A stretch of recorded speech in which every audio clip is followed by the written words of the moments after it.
अघोरी versus Tibetan Lama, कौन ज़्यादा शक्तिशाली। कल्पना कीजिए, हिमालय की बर्फीली गुफाओं में बैठा एक तिबेटियन लामा जो अपने शरीर का तापमान बढ़ाकर बर्फ को भी पिघला सकता है, और दूसरी ओर स्मशान की निस्तब्ध रात में बैठा एक अघोरी साधक जो मृत्यु और भय के पार जाने की साधना करता है। दो अलग परंपराएं, दो अलग रास्ते, लेकिन सवाल एक ही है, अघोरी और तिबेटियन लामा में ज़्यादा शक्तिशाली कौन है। आज हम इसी रहस्यमय सवाल की गहराई में उतरेंगे। अघोरी साधना। अघोर परंपरा भारत की सबसे रहस्यमय और कठिन साधनाओं में से एक मानी जाती है।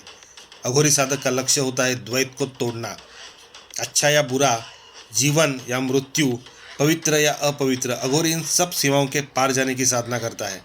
कहा जाता है अघोरी साधक अपने मन के हर भय का सामना करता है। भयंकर स्मशान में ध्यान, गहन तपस्या और पूर्ण वैराग्य।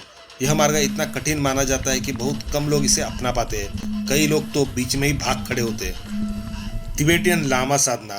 तिबेटियन बौद्ध परंपरा भी उतनी ही गहरी और रहस्यमय है। यह साधना भी हर कोई नहीं कर सकता। तिबेटियन लामा वर्षों तक ध्यान और मानसिक प्रशिक्षण करते हैं। उनकी साधनाओं में शामिल है तुम्मो मेडिटेशन, डोगजेन, महामुद्रा। तुम्मो साधना में साधक अपने शरीर की गर्मी भयंकर बढ़ा सकता है। कई प्रयोगों में यह देखा गया है कि कुछ साधक ठंड में भी गीले कपड़े सुखा देते हैं। उनका लक्ष्य है मन को पूरी तरह समझना और जागृति प्राप्त करना। तो आखिर कौन ज़्यादा शक्तिशाली है? अगर हम बाहरी दृष्टि से देखें तो अघोरी साधना अत्यंत तीव्र और कठोर मार्ग है, जबकि तिबेटियन लामा साधना गहरी ध्यान और चेतना का मार्ग है। लेकिन सच्चाई यह है कि आध्यात्मिक शक्ति किसी परंपरा से नहीं, साधक की साधना से आती है। अगर साधक की साधना गहरी है तो वह किसी भी मार्ग से असाधारण मानसिक शक्ति विकसित कर सकता है। अघोरी हो या तिबेटियन लामा, दोनों ही मानव चेतना के रहस्यों को जागरूक करने की कोशिश करते हैं। और शायद यही सच्चाई है कि मानव मन की चेतना की असली शक्ति अब भी एक रहस्य है।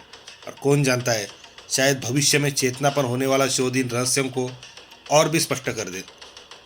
अघोरी हो या तिबेटियन लामा, दोनों का भी उद्देश्य एक ही है कि अपने भीतर की शक्ति को सर्वोच्च स्तर तक ले जाना। अब फैसला आपके हाथ में है, अघोरी या तिबेटियन लामा। आपको क्या लगता है, दोनों में कौन ज़्यादा शक्तिशाली है? कमेंट करके ज़रूर बताइए।